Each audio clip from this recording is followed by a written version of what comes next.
Asif Rashid bulletin का आगाज करेंगे। नजर अब तक की सुर्खियों पर।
चलिए पेश है खबरें तफसील के साथ। शुरुआत जम्मू कश्मीर की खबरों से, जहां पर सिक्योरिटी फोर्सेज की तरफ से मिलिटेंट मुखालिफ ऑपरेशन जारी हैं और इन कार्रवाइयों के दौरान कई मिलिटेंटों को मार गिराने का दावा मुसलसल किया जाता रहा। इस बीच जम्मू कश्मीर में मिलिटेंसी मुखालिफ ऑपरेशन के दौरान जराये से मिली जानकारी के मुताबिक पिछले महीने तकरीबन जो महीना चल रहा है, शहरी इलाकों में मुलव्वस तकरीबन तमाम मिलिटेंटों को मार गिराया गया है और मिलिटेंसी के खिलाफ खुफिया एजेंसियों ने नई हिकमत अमली अब तैयार की है। उस नई हिकमत अमली में सर्जिकल ऑपरेशन के लिए छोटी टीमें तैयार की गई हैं। जराये से मिली जानकारी के मुताबिक गुज़श्ता माह जम्मू कश्मीर में शहरी हलाकतों में मुलव्वस तकरीबन तमाम मिलिटेंटों को बेअसर कर दिया गया और सिक्योरिटी एस्टैब्लिशमेंट्स के जराया ने एक बार फिर इस बात की तस्दीक की कि मुसल्लह अफवाज अब इंटेलिजेंस पर मबनी सर्जिकल ऑपरेशंस पर ज्यादा तवज्जो मरकूज कर रही है, जिसमें छोटी टीमें शामिल हैं ताकि यूनियन टेरिटरी में मिलिटेंसी की सरगर्मियों से निपटा जा सके, करीबी नजर रखी जा सके। इस बीच आपको बताएं कि कार्रवाइयां जो अब तक हुई हैं, श्रीनगर के सफा कदल में 24 नवंबर को एक सरकारी स्कूल के अंदर 2 उसातिजा को गोली मारकर कत्ल कर दिया गया था और यहां इन उसातिजा पर हमला करने वाला सिक्योरिटी एजेंसियों के बकौल मिलिटेंट मेहरान यासीन शाला सिक्योरिटी फोर्सेस के हाथों मारा गया। 20 अक्टूबर को मिलिटेंट आदिल वानी, जिसने बताया जाता है कि कानपुर यूपी के एक शख्स को जो अनंतनाग के अंदर काम करता था उसको गोली मार दी थी। इसी के बाद ऑपरेशन जो गिरगिड के तहत शामिल शोपियां में के अंदर जहां पर फोर्सेस ने इसको मार गिराया था और 20 अक्टूबर को एक और मिलिटेंट गुलजार अहमद रेशी, जिसने कुलगाम में बिहार के 2 लोगों को कत्ल किया, सिक्योरिटी फोर्सेस के पास इतला थी। उसके बाद ऑपरेशन सोपट के तहत सिक्योरिटी फोर्सेस के हाथों ये मारा गया। तो पिछले महीने के दौरान जो कार्रवाइयां हुई हैं मिलिटेंसी मुखालिफ ऑपरेशंस के दौरान या अलग अलग ऑपरेशंस जो कराए गए, जिनको स्ट्रेटेजिक एतबार से काफी अहम माना जा रहा, मजबूत माना जा रहा और सर्जिकल ऑपरेशंस का नाम दिया गया है। और जो एजेंसीज की तरफ से, चाहे वो सिक्योरिटी इदारे हों या फिर जम्मू कश्मीर पुलिस हो, उसे मुतहरिक जरूर किया जा रहा था, लेकिन सर्जिकल ऑपरेशन एक नई तरह की हिकमत अमली तरतीब देकर गुज़श्ता माह जम्मू कश्मीर के अंदर जराये के मुताबिक शहरी इलाकों में मुलव्वस जो तमाम मिलिटेंट थे उनको आज के वक्त में मार दिया गया है अलग अलग ऑपरेशन के दौरान। अब जो मिलिटेंसी के वाकयात हैं वो जो जराया हैं वो ये बताते हैं कि साल 2018 में 318 ऐसे केसेस रिपोर्ट हुए। मौजूदा साल के दौरान 121 ऐसे वाकयात रोडमा हुए और इसी तरीके से पत्थर फेंकने के या संगबाजी के जो वाकयात रहे वो 202 रहे 2019 में जो रिपोर्ट हुए, लेकिन इस साल 39 ऐसे केसेस देखे जा चुके हैं। मगर कार्रवाई अब दूसरे तरीके से एक तरतीब हिकमत अमली तरतीब देकर शुरू की गई है, जिसके तहत इन मिलिटेंटों को मार गिराया गया है।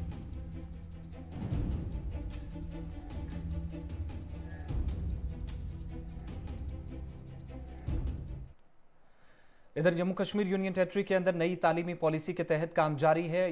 इधर लेफ्टिनेंट गवर्नर जम्मू कश्मीर मनोज सिन्हा ने जम्मू कश्मीर यूटी में यूनिवर्सिटियों के वाइस चांसलरों के साथ तबादला ख्याल किया और आज़ादी का अमृत महोत्सव के तहत यूनिवर्सिटियों की तरफ से शुरू किए गए प्रोग्रामों का जायजा लिया। लेफ्टिनेंट गवर्नर ने मीटिंग की सदारत करते हुए फ्रीडम फाइटरों की शराकत को उजागर करने के लिए शुरू किए गए प्रोग्रामों का जायजा लेने पर जोर दिया। इस मौके पर एलजी ने कहा कि नेशनल एजुकेशन पॉलिसी 2020 को फास्ट ट्रैक बुनियादों पर अमलाने की हिदायत तमाम अफसरान को पहले दी गई थी, जिसके तहत काम जारी है। उन्हें नई कौमी तालीमी पॉलिसी की बुनियाद पर निसाब की तश्कील के हवाले से रहनुमा खतूत भी पेश किए। एलजी ने जो चॉइस बेस्ड क्रेडिट सिस्टम यानी CBSE में मुंतकली के तरीकाकार को मुकम्मल करने, एग्जिट ऑप्शन की फराहमी और सकाफती इक़दार, पेशा वाराना इखलाकात और इसके अलावा इंडियन नॉलेज सिस्टम के साथ साथ इख्तरा, एंटरप्रेन्योरशिप और इंडस्ट्री 4.0 स्किल्स और साथ ही कम्युनिकेशन स्किल्स कोर्सेज को आज के वक्त में जम्मू कश्मीर के अंदर जिन्हें सरकार की तरफ से मुतारिफ कराया गया है को फरोग देने पर जोर दिया। उन्होंने कहा कि एक्शन प्लान तैयार करने यूनिवर्सिटियों के अंदर इस वक्त कोशिशें इस एक्शन प्लान पर तेज होनी चाहिए और मकामी जुबानों और सकाफत के फरोग, तलबा की हुनरमंदी और रोजगार पर तवज्जो दी जानी चाहिए। साथ ही LG ने यूनिवर्सिटियों के वाइस चांसलर से बात करते हुए कहा कि इनोवेशन और आज के वक्त में इंक्यूबेशन में मजीद सरमायाकारी करनी होगी जो हमारे नौजवानों को मुस्तकबिल के लिए इम्कानात फराहम करेगी और मुआशरे में नौजवान खवातीन के मकाम को भी मजबूत करेगी। साथ ही ज़री यूनिवर्सिटियों पर जोर दिया कि वो काश्तकारों के आज के वक्त में जो इनपुट लागत है उसको कम करने के लिए इख्तराई तरीकाकार पर तवज्जो मरकूज करे, साथ ही पैदावार बढ़ाने के लिए मुसलसल मदद फराहम की जाए। दौरान मीटिंग लेफ्टिनेंट गवर्नर ने कहा कि पेशा वाराना कोर्सेज हों, निसाबी सरगर्मियां और तलाब के लिए तबादले के प्रोग्रामों को तालीमी निज़ाम का लाजमी हिस्सा बनाना चाहिए। साथ ही यूनिवर्सिटियों पर जोर दिया कि वो आज के वक्त में नशा मुक्त अभियान के जरिए मंशियात की बिद्दत पर काबू पाने के लिए भी अपनी मुहिम पर खुसूसी तवज्जो मरकूज करें।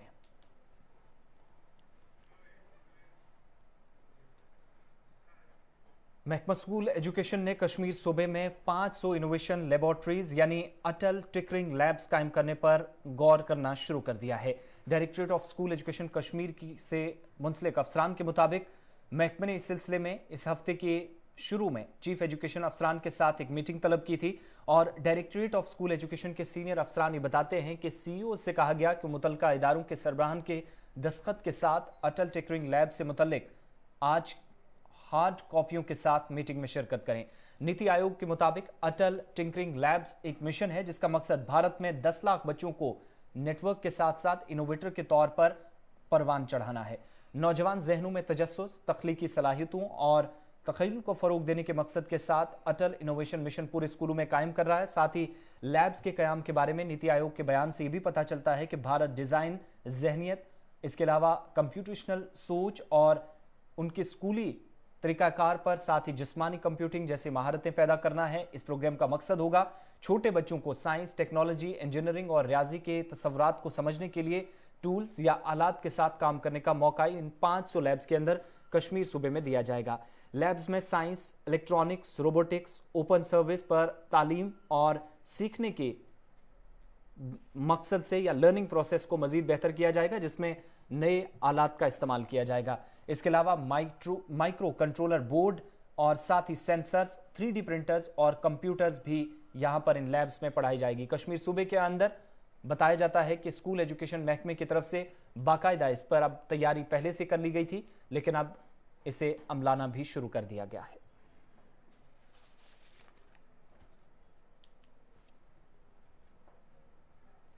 इधर डायरेक्टर स्कूल एजुकेशन कश्मीर तसद्दुक हुसैन मीर ने कहा है कि मुतलका महकमे के आदाद शुमार के मुताबिक सभी स्कूलों में बुनियादी सहूलियात बहम रखी गई हैं जबकि दूर दराज इलाकों में कायम सरकारी स्कूलों में किताबें भी दस्तयाब रखी हैं।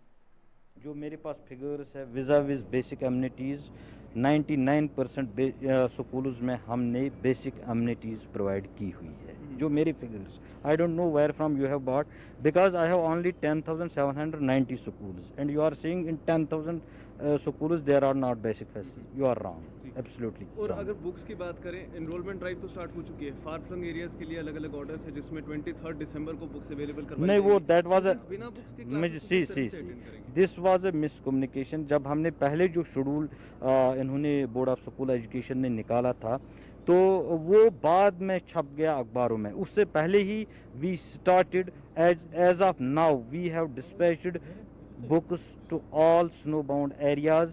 और जो अब मैं कल आपकी खबर सुन रहा था वो खबर भी सही नहीं है क्योंकि on my personal request I made a request to the boards authorities, school board of school education authority, उनको मैंने रिक्वेस्ट किया and we have started dispatching books to our far flung area.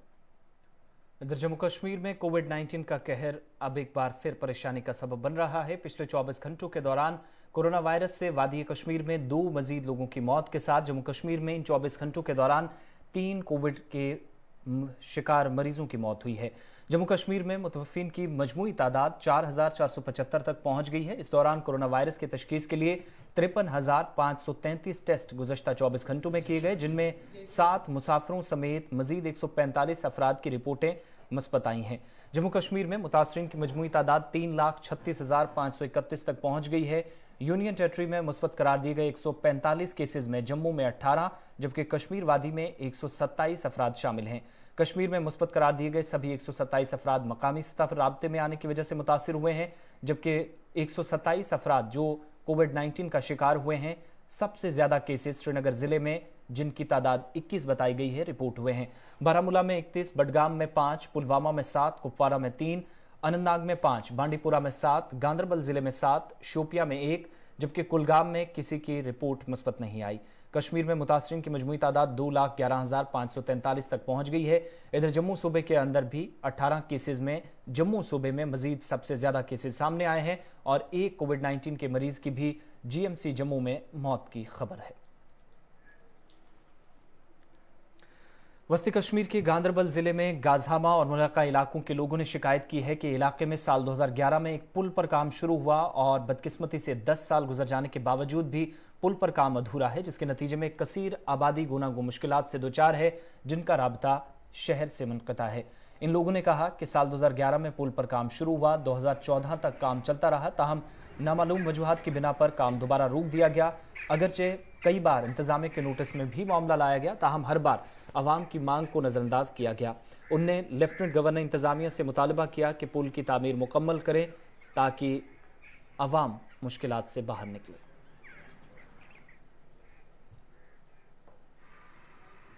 यहाँ पे जो ये पुल बन रहा था लगभग ये 11 साल से बंद पड़ा है। इसका काम स्टार्ट हुआ था, पहले 1-2 साल इसका काम अच्छे से चला और उसके बाद लगभग 7 साल हो गए कि कोई काम नहीं चल रहा है। ना इसका काम चल रहा है और ना इसको ख़त्म कर रहे हैं लोग, क्योंकि हमें इस पुल की वजह से बहुत आसानी हो जाती। हमारे पेशेंट्स जो होते हैं, हमें अगर सुंबल हॉस्पिटल जाना पड़ता है या श्रीनगर हॉस्पिटल जाना पड़ता है, हमें बहुत लंबा रास्ता लेना पड़ता है, क्योंकि ये नेशनल हाईवे के साथ हमें कनेक्ट कर रहा था। और जब ये इसका काम स्टॉप हो गया तो हमें पहले शादीपुरा जाना पड़ता है, उसके बाद सुंबल जाना पड़ता है। लगभग 4 किलोमीटर का फासला है कि हमें 4 किलोमीटर अब लंबा रास्ता करना पड़ता है हॉस्पिटल पहुँचने तक। और उस पार से जो बच्चे आते हैं इस पार पढ़ने के लिए, उनको भी एक किश्ती में आना पड़ता है, जो लगभग साल में 5-6 बार डैमेज हो जाती है। और यहाँ पे थ्रेट होता है, लाइफ थ्रेट होता है कि कोई बच्चा अगर पानी में गया तो उसको कौन वहाँ से निकालेगा। हमने बहुत टाइम एलजी साहब को और इसी गांदरबल को रिक्वेस्ट की कि इसकी तरफ कोई अटेंशन दीजिए, लेकिन हमने ग्रीवेंस भी की, लेकिन आज तक कोई जवाब नहीं मिला वहाँ से। और अब हम हम्बल रिक्वेस्ट कर रहे हैं कि प्लीज़ इसकी तरफ कोई अटेंशन दीजिए ताकि हमारा ये मसला क्लियर हो। 2010 मज कदल लोगमुत ये आमुत वारिया डिमांड कर कदल गया सेंक्शन ये 3 वन कर बदकस्मती कि 2014-15 पे आई कम कर ये 9 करोड़ रुपये खर्च आमत, मगर कदल तिथे कन अड़ खलित अड़ खलित कहें। इथे कन परेशानी हाल इलाका अपार डिस्ट्रिक्ट बंडीपोरा यपर डिस्ट्रिक्ट गांदरबल 2 डिस्ट्रिक्ट गसान कनेक्ट चलान तमें इलाक मुश्किलात बे अपर इलाक मुश्किलात लगभग 50 साल दरबदर तो खारि जरिए और योर नाव चलान सरकारी नाव सह फुटान बरियस मज 3 लटि एक्सीडेंट खतर स्कूल बच्चे तरह और योर बेमार वारिया मुश्किलात गुजारिश करान खास कर गवर्नर साहबस यथ कुन दीतो तवज्जो दीतो जरूरी तवज्जो दीतो यथ कुन क्या सड़ा मशकूर नमन गुलिस्तान चलन वाले हंद यम आय यथ गरीब इलाकस कुन वनकस योर कुन कुन दितुक जोन सड़ा शुक्र गुजार। इधर जोबी कस्बा तराल के आरिगाम के लोगों ने शिकायत की है कि उनका इलाका आज भी आलूदा पानी इस्तेमाल करने पर मजबूर है, जिससे कसीर आबादी मुतासिर हो रही है। लोगों के मुताबिक महकमा जल शक्ति के बुलंदबांग दावों के बावजूद भी इलाके में पीने के लिए साफ पानी की सप्लाई बहाल नहीं हो सकी। इलाके की आवाम के मुताबिक बार बार मुतलका महकमा और इंतजामिया के नोटिस में लाने के बावजूद भी मकामी आबादी के लिए पीने का साफ पानी फराहम न हो सका। उन्होंने कहा कि अगरचे इलाके में एक स्कीम भी मंजूर हुई थी, ताहम आज तक इस पर काम शुरू न हो सका। इधर महकमा जल शक्ति के जूनियर इंजीनियर ने यकीन दहानी कराई कि आरिगाम के लिए मंजूर शुदा स्कीम पर काम जल्द शुरू किया जाएगा।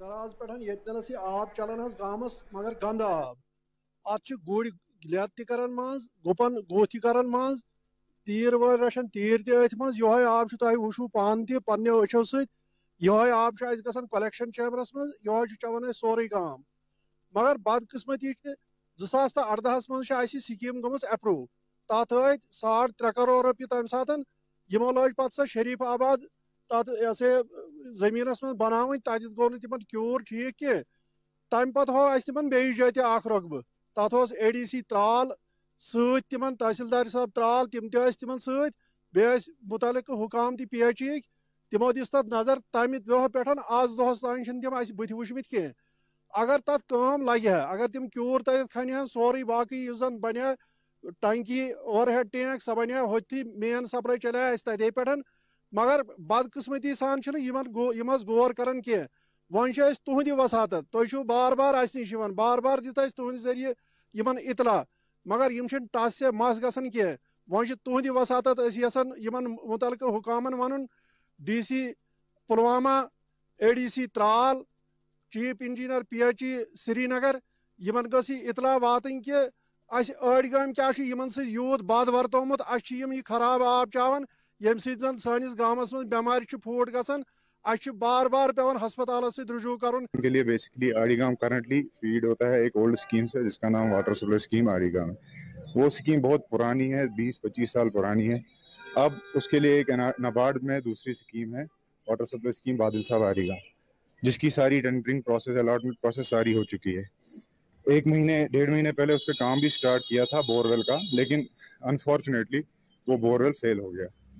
लेकिन और अब ड्यू टू दूसरी प्रॉब्लम्स भी, हमें लैंड नहीं अवेलेबल थी, फिर हमने डिस्ट्रिक्ट एडमिनिस्ट्रेशन के साथ लैंड भी नहीं आइडेंटिफाई कर दी है और कुछ दिनों में उसमें बोरवेल का काम भी स्टार्ट हो जाएगा। और जो अलाइड स्ट्रक्चर्स हैं, OST है और पाइपलाइन का काम, वो भी ऑलरेडी अलॉटेड है, वो भी इवेंचुअली उसी के साथ साइमल्टेनियसली स्टार्ट हो जाएगा और लोगों की मुश्किलात का इजाला भी। नहीं, बेसिकली जो गंदे पानी का इशू आ रहा था वो बेसिकली वहाँ पे जो एक स्प्रिंग है और स्प्रिंग के साइड में एक नाला भी चलता है, उसमें एक थोड़ा सा ब्रीच हो गया था, तो वो पानी इन्फिल्ट्रेट होके स्प्रिंग में हो गया था, तो उसकी वजह से कुछ दिनों से उनका गंदा पानी आ रहा था। उस पर भी हमने एक थोड़े टेम्परेरी मेजर्स कर दिए हैं।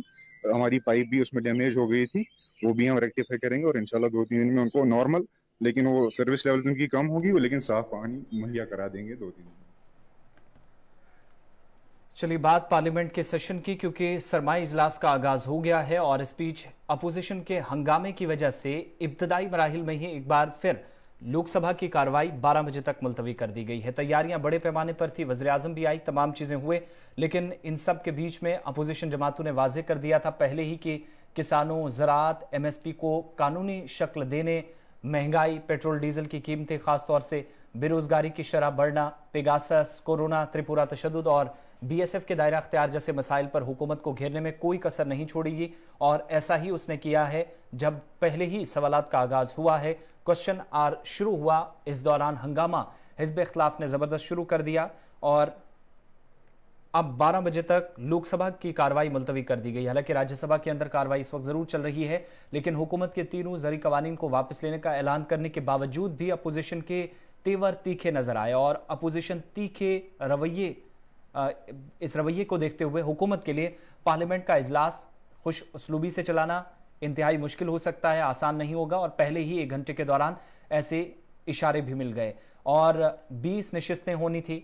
10 इजलास 10 दिसंबर तक जारी रहेगा और 20 नशिस्तें इसकी होगी। 5 रियासतों की असेंबली इंतखाबात से कबल होने वाले इस पार्लियामानी इजलास को सियासी नुक्ता नज़र से बहुत अहम करार दिया जा रहा है और दोनों फरीक अपने अपने तरीके से इस मौके का फ़ायदा उठाने के लिए हर तरह के हरबे अपनाने से पीछे नहीं हट रहे हैं। और कोरोना वबा के बायस गुज़श्ता साल सरमाई इजलास नहीं हो सका था, ताहम इससे कोरोना प्रोटोकॉल को इस बार मद्देनजर रखते हुए इजलास बुलाया गया और पार्लियामेंट के इजलास के पेश नज़र गुज़श्ता चंद दिनों से इक़्तिदार और अपोजिशन के गलियारों में सियासी सरगर्मियां जोरों पर हैं। जहां अपोजिशन मुख्तलिफ इशूज़ पर हुकूमत को घेरने की तैयारियां कर रही है, वहीं हुकूमत ऐवान के अंदर अपोजिशन की कोशिशों को नाकाम बनाने के लिए तमाम तर अपने तरकीश जमा कर रही है। इस बीच बड़ी खबर इस वक्त आ रही है, आगे चलते हैं वज़ीर आज़म की तरफ से। चूंकि पार्लियामेंट के सरमाई इजलास से पहले वज़ीर आज़म ने मीडिया से बात की और वज़ीर आज़म ने कहा कि हुकूमत हर सवाल का जवाब देने के लिए ऐवान के अंदर तैयार है। इस बात को यकीनी बनाने पर उन्होंने जोर दिया कि ऐवान की कार्रवाई भी मुनासिब तरीके से चले, खुश उसलूबी से चले और सवालात भी किए जाएं। कार्रवाई के दौरान कोविड के नए वेरिएंट से एहतियात बरतने की भी उन्होंने तमाम लीडरान से अपील की। वज़ीर आज़म ने मजीद क्या कुछ कहा, उनकी बात भी सुनाते हैं। जब वो ऐवान के अंदर पहुंचने वाले थे तो ये मोदी ने पार्लियामेंट के बाहर मीडिया से भी गुफ्तगू की। नमस्कार साथियों, संसद का ये सत्र अत्यंत महत्वपूर्ण है।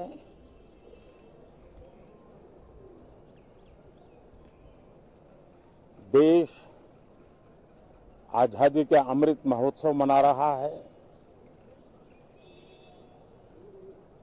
हिंदुस्तान में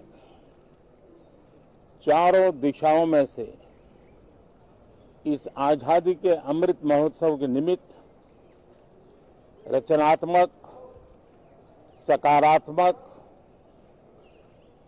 जनहित के लिए, राष्ट्रहित के लिए सामान्य नागरिक अनेक कार्यक्रम कर रहे हैं, कदम उठा रहे हैं और आजादी के दीवानों ने जो सपने देखे थे उन सपनों को पूरा करने के लिए सामान्य नागरिक भी इस देश का अपना कोई न कोई दायित्व निभाने का प्रयास कर रहा है।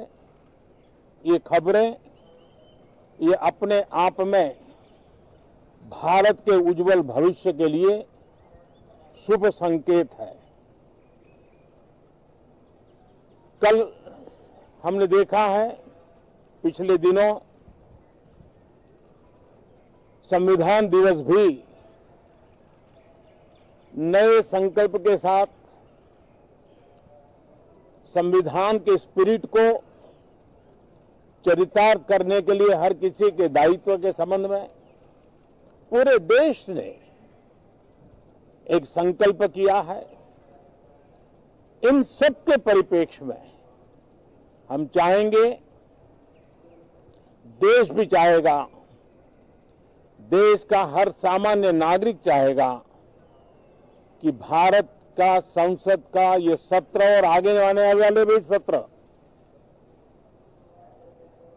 आजादी के दीवानों की जो भावनाएं थी, जो स्पिरिट था, आजादी के अमृत महोत्सव का जो स्पिरिट है, उस स्पिरिट के अनुकूल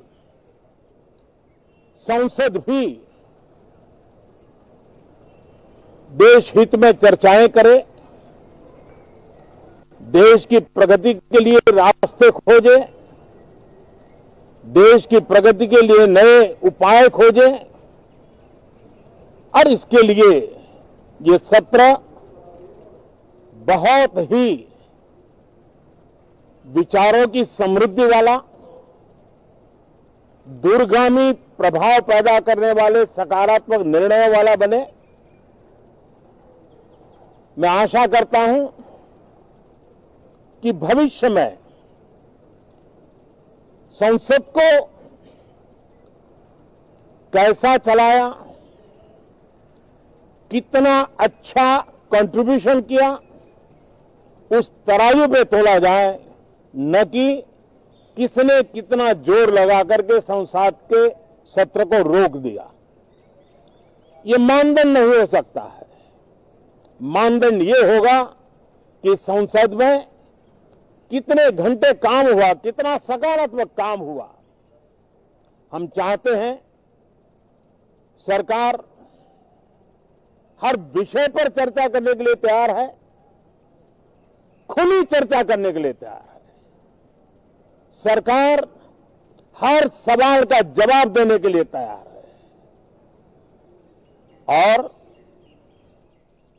आजादी के अमृत महोत्सव में हम ये भी चाहेंगे कि संसद में सवाल भी हो, संसद में शांति भी हो। हम चाहते हैं संसद में सरकार के खिलाफ, सरकार की नीतियों के खिलाफ जितनी आवाज प्रखर होनी चाहिए हो, लेकिन संसद की गरिमा, स्पीकर की गरिमा, चेयर की गरिमा, इन सब के विषय में हम वो आचरण करें जो आने वाले दिनों में देश की युवा पीढ़ी को काम आए। पिछले सत्र के बाद कोरोना की विकट परिस्थिति में भी देश ने 100 करोड़ से अधिक डोजेज कोरोना वैक्सीन, और अब हम इधर सऊदी वजारत हज और उम्रा के मुताबिक बैरून मुल्क से 18 साल से ज्यादा उम्र वाले तमाम अफराद को आने की इजाजत होगी और उम्रा के ख्वाहिशमंद मर्दो ख्वातीन की उम्र 18 से 50 साल के दरमियान होनी जरूरी है। सऊदी अरब ने मुतमर्रिन को के साथ आम नमाजियों को भी खाना काबा का तवाफ करने की इजाजत दी है। 2 मुकद्दस मसाजिद के जनरल प्रेसिडेंसी के तर्जुमान हानी हैदर के मुताबिक सऊदी फरमारवा शाह सलमान बिन अब्दुल अजीज ने गैर उम्रा नमाजियों के लिए मस्जिद हराम की पहली मंजिल पर खाना काबा का तवाफ करने की इजाज़त देने का हुक्म दिया है। और खाना काबा और मस्जिद नबवी के जनरल प्रेसिडेंसी के तर्जुमान ने मजीद कहा कि उम्रा न करने वाले भी रोज़ाना 3 मुकर्रर औकात में तवाफ कर सकते हैं, ताहम आम नमाजियों को भी मुतमरीन की तरफ तवाफ के लिए खुसूसी परमिट लेना लाजमी होगा। इससे कबल सिर्फ 3 लोगों को ही तवाफ की इजाज़त दी गई थी।